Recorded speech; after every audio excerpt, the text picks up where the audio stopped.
When people think about cricket's biggest betrayal, they think of one name, Hansie Cronje. But scandals of this size are never built by one man alone. They grow in silence. They grow in dressing rooms. They grow in conversations nobody thinks will ever reach the public. And that's where the name Derek Crookes enters the picture. Not as the headline villain, not as the man who confessed to taking money, but as someone whose testimony became part of cricket's most explosive corruption inquiry.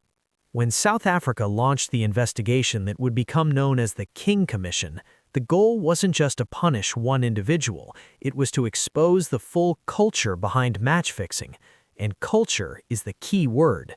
Crookes testified about betting approaches and conversations that were happening around cricketing circles. That's what makes this powerful.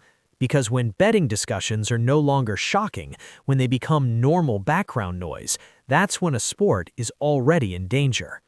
This wasn't just about envelopes of cash. This was about information, pitch conditions, weather reports, team selection whispers. In the 1990s, cricket was exploding globally. Television money was rising, betting syndicates were expanding, and oversight simply couldn't keep up. Bookmakers weren't random strangers. They were connected, strategic, persistent.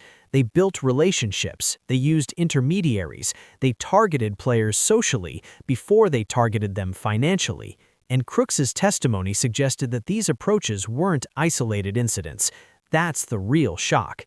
If multiple players were aware that bookmakers were hovering around the game, then corruption wasn't just an individual moral failure, it was a systemic vulnerability. Here's the uncomfortable question. When a player hears about betting approaches, what is his responsibility? Is it enough to ignore it? Is it enough to quietly distance yourself? Or must you blow the whistle immediately? During the inquiry, South Africa discovered something disturbing. The culture inside cricket wasn't built for whistleblowers. Reporting suspicious activity wasn't clear, protected, or normalized. Silence was easier. And silence is what corruption feeds on.